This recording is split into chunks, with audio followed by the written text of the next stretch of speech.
ନିଜ ହାତରେ ଝିଅର ନାମ ଲେଖି କରନ୍ତୁ ସ୍ତ୍ରୀ ବଶୀକରଣ। ଯଦି ଆପଣ କୌଣସି ଝିଅକୁ ବା କୌଣସି ବିବାହିତା ନାରୀକୁ ଆପଣ ନିଜ ବଶରେ କରିବାକୁ ଚାହୁଁଛନ୍ତି, ତାହେଲେ ତା'ର କେବଳ ନାଁକୁ ନିଜ ପାପୁଲିରେ ଲେଖି ଆପଣ କରିପାରିବେ ଏହି ବଶୀକରଣ ଟୋଟକା। ମନେ ରଖନ୍ତୁ, କୌଣସି ବି ଶନିବାର ଦିନ ସକାଳ 7ଟାରୁ ସକାଳ 10ଟା ମଧ୍ୟରେ ଆପଣ ଏହି ଉପାୟଟି କରିପାରିବେ।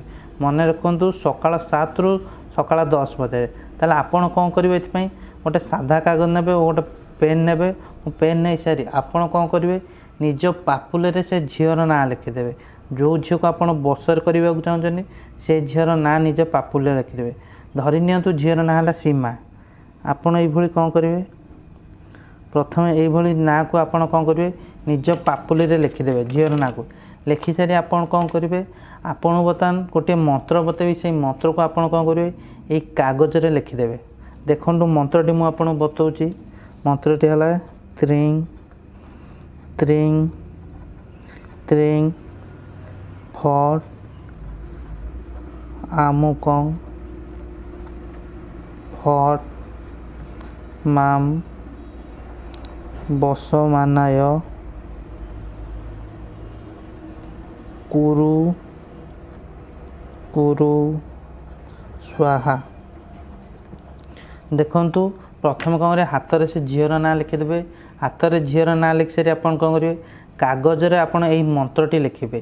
ତ୍ରିଂ ତ୍ରିଂ ତ୍ରିଂ ଫଟ୍ ଆମୁକଂ ଫଟ୍ ମାମ୍ ବସମାନାୟ କୁରୁ କୁରୁ ସ୍ୱାହା।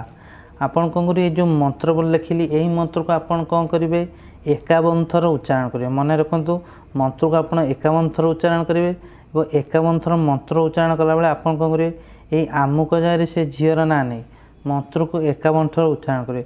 ମନେ ରଖନ୍ତୁ, ଯେତେବେଳେ ଆପଣ ମନ୍ତ୍ର ଉଚ୍ଚାରଣ କରୁଥିବେ ହାତକୁ ଏମିତି ମୁଠେଇକି ଧରିବେ, ନାଁଟିକୁ ଯେମିତି ଲୁଚେଇ ରଖିବେ। ନାଁକୁ ଏମିତି ଲୁଚେଇ ରଖି ଆପଣ କ'ଣ କରିବେ, ମନ୍ତ୍ର ଉଚ୍ଚାରଣ କରିବେ। ମନ୍ତ୍ର ଉଚ୍ଚାରଣ କରିସାରି ଆପଣ କ'ଣ କରିବେ, ହାତ ଖୋଲି ଏଇ ନାଁ ଉପରେ ଆପଣ କ'ଣ କରିବେ, ଗଣି ଗଣି 3 ଥର ଫୁଙ୍କ ମାରିଦେବେ। ଏବଂ 3 ଥର ଫୁଙ୍କ ମାରିସାରି ଆପଣ କ'ଣ କରିବେ, ଏଇ କାଗଜଟିକୁ ଏମିତି ଛୋଟ କରିଦେଇ ସେଇ ନାଁ ଉପରେ ଆପଣ ରଖି ଏଇଭଳି ଏମିତି 2ରୁ 3 ମିନିଟ୍ ପର୍ଯ୍ୟନ୍ତ ଜାବୁଡ଼ିକି ଧରିବେ। ମନେ ରଖନ୍ତୁ, ଏଇ ନାଁ ଉପରେ ମନ୍ତ୍ର ରଖି ଏମିତି ଚାପିକି ରଖିବେ 2ରୁ 3 ମିନିଟ୍ ପର୍ଯ୍ୟନ୍ତ। ତାପରେ କ'ଣ କରିବେ, ଏଇ କାଗଜଟିକୁ ନେଇଯିବେ, କାଢ଼ିଦେବେ। ହାତରୁ କାଢ଼ି କାଗଜଟିକୁ ନେଇଯାଇ କୌଣସି ବା ନଈ ବା ନାଳରେ ଏ କାଗଜଟିକୁ ଭସେଇ ଦେଇ ଆସିବେ। କେବଳ ଏତିକି ଉପାୟ କରିଦେବେ। ଏତିକି ଉପାୟ କରିବାର ଦେଖିବେ ଅଧଘଣ୍ଟା ମଧ୍ୟରେ ସେ ଝିଅର ଆପଣ ପାଖକୁ ଫୋନ୍ ଆସିବ। ସେ ଝିଅ ତା ନିଜ ଆଡ଼ୁ ଆପଣଙ୍କୁ ଘରକୁ ଡାକିବ। କେବଳ ଏହି ଉପାୟ କରିବାର ମାତ୍ର ଅଧଘଣ୍ଟା ମଧ୍ୟରେ ସେ ଝିଅ ସବୁଦିନ ପାଇଁ ଆପଣଙ୍କ ବଶରେ ହେଇଯିବ, ଆପଣଙ୍କ ପ୍ରେମରେ ଦିବାନୀ ହେଇଯିବ। ଆପଣଙ୍କୁ ଛାଡ଼ି ଗୋଟେ ମୁହୂର୍ତ୍ତ ମଧ୍ୟ ରହିପାରିବ ନାହିଁ।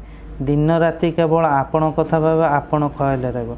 ଆପଣଙ୍କୁ ଦିନ ରାତି 24 ଘଣ୍ଟା ଫୋନ୍ କରିବ, ତା ନିଜ ଆଡ଼ୁ ସେ ଆପଣଙ୍କୁ ଭଲ ପାଉଛି ବୋଲି କହିବ। ଧନ୍ୟବାଦ।